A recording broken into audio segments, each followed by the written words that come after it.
devant, continue devant.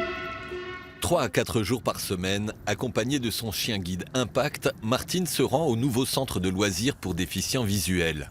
Après une demi-heure de marche, elle prend le train, direction Strasbourg. C'est un sacré périple, mais bon, si je fais pas ça tous les jours, je reste chez moi et puis j'ai plus qu'à mourir. Que là, ça me permet de garder contact avec la société et avoir de l'autonomie, quoi. 45 minutes plus tard, elle arrive au centre-ville. Comme Martine, il existe peu d'aveugles de naissance. La première cause de cécité est le diabète. Pour Martine, c'est une scarlatine mal soignée qui lui a fait perdre la vue en 2006. Depuis, elle se bat au quotidien pour retrouver son autonomie.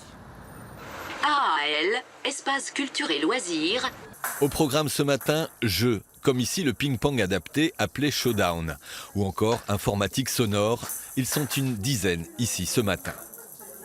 Souvent, les personnes, quand elles n'ont pas un but précis, elles ne vont pas sortir comme ça. Beaucoup de gens ne sont pas, autonomes dans leurs déplacements, donc elles ont tendance à rester chez elles. Jeu de stratégie adapté avec des jetons en relief pour Michel et Joël.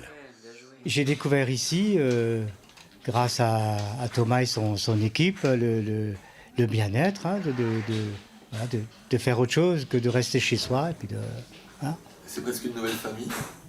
Ah oui, tout à fait. C'est vraiment... C'est très bien, c'est très convivial, on est toujours bien reçus. 10h, l'heure du café. 1 minute. Démarrage, réchauffage. Et pour Impact, l'heure d'une sieste bien méritée. Le but ici, c'est de proposer une multitude de choses. On ne se dit pas que les personnes sont handicapées. Nous, on essaie de proposer des choses qui leur permettent de bien vivre le quotidien. Ils ont envie de faire quelque chose, et je me dis, tiens, je vais le tenter. Voilà. Le handicap au quotidien, on ne le voit plus.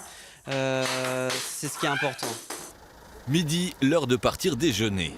Grâce à Mobistras, un service gratuit pour toute personne à réserver 48 heures à l'avance.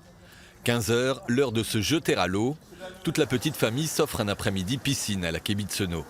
Martine a un rapport particulier à l'eau. Avant de perdre la vue, elle a entraîné un groupe de jeunes nageurs et a été arbitre international.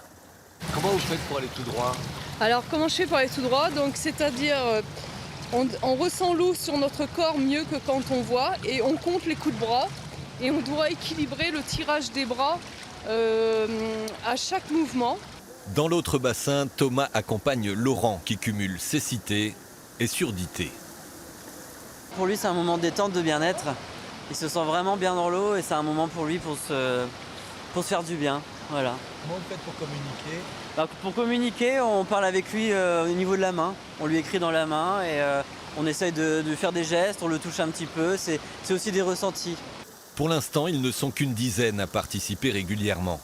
Thomas et son équipe espèrent attirer de nouvelles personnes aveugles ou malvoyantes pour les sortir de leur isolement.